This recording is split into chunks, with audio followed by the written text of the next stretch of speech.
السلام علیکم ورحمۃ اللہ وبرکاتہ۔ جو میرے چینل پر نئے ہیں ان سے درخواست ہے کہ وہ میرے چینل کو سبسکرائب کر لیں اور ویڈیو کو شیئر کرنا نہ بھولیں۔ میرے چینل پر Islamic stories, heart touching stories, status بھی ہیں جو کہ بہت اچھے ہیں، ان کو بھی ضرور دیکھیے گا، انشاءاللہ آپ کو بہت پسند آئیں گی۔ آج میں آپ کے ساتھ حضور پاک آپ صلی اللہ علیہ وسلم کی ولادت سے پہلے عرب میں کیسا منظر تھا اور حضور پاک کی ولادت کے بعد کیسا منظر تبدیل ہوا، اس بارے میں شیئر کروں گی۔ کائنات کا نقشہ عجیب و غریب تھا، ظلم و زبردستی کا منظر گرم تھا، انسانیت سسکیاں لے رہی تھی، کفر اپنی انتہا پر تھا، سگا باپ اپنی بیٹی کو زندہ درگوش کر دیتا تھا، بہنوں کی توقیر نہیں تھی، مائیں عزت کی مستق پر اور باپ وقار کی مستق پر نہیں تھے، غلاموں کے ساتھ بدترین سلوک ہو رہا تھا اور یتیموں کو دھکے دیے جا رہے تھے۔ یہ سب کچھ کھلے عام ہوتا، لیکن اس ظلم کے خلاف کوئی آواز بھی اٹھانے والا نہیں تھا۔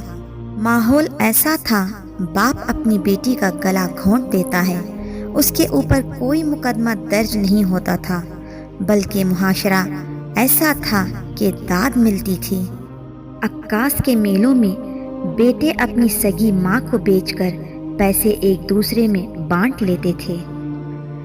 جب بیواؤں کی سسکیاں، یتیموں کی آہیں اور صحرائے عرب میں دبی ہوئی معصوم بچیوں کی چیخیں، قیدیوں کی پکار اور غلاموں کی چیخیں عرش معلیٰ سے ٹکرائی تو اللہ کو دکھی انسانیت پر رحم آ گیا۔ اس درندگی کو ختم کرنے کے لیے اللہ پاک نے بی بی آمنہ کی آغوش میں حضور پاک کو ڈال دیا۔ پھر جب حضور آئے تو غلاموں کو غلامی سے نجات ملنے لگی۔ حضور کی ولادت سے پہلے جو غلام اپنے مالک کا جوتا بھی اٹھا کر دھوپ سے چھاؤں میں رکھتا تو اسے کوڑے مارے جاتے کہ تو نے دیکھے بغیر پوچھے بغیر جوتے کو کیوں ہاتھ لگایا۔ اس بات پر بھی غلام کا مالک اس پر ظلم کرتا، اسے مارتا۔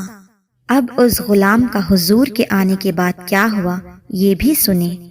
حضور جب معراج پر جا کے پھر پلٹ کے آئے تو حضرت بلال حبشی کو بلا کے فرمائے، اے بلال، تم نے وہ کون سا نیک عمل کیا ہے جس کی وجہ سے میں نے جنت میں تمہارے قدموں کی آہٹ سنی ہے۔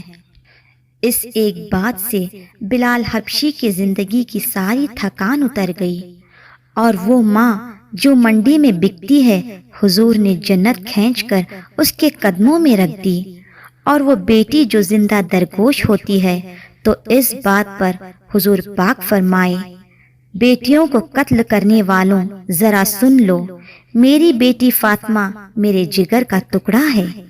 حضور کی ولادت سے پہلے باپ خود اپنی بیٹیوں کا قتل کرتا تھا، اور آج جب بیٹیاں سسرال میں دکھی ہیں تو باپ کے دل کو قرار نہیں آتا۔ آج بوڑھے بوڑھے باپ مزدوریاں کرتے ہیں اپنی بیٹی کے ہاتھ پیلے کرنے کے لیے۔ بیٹی کے لیے یہ پیار سینے میں کس نے ڈالا؟ پیارے آقا آپ صلی اللہ علیہ وسلم۔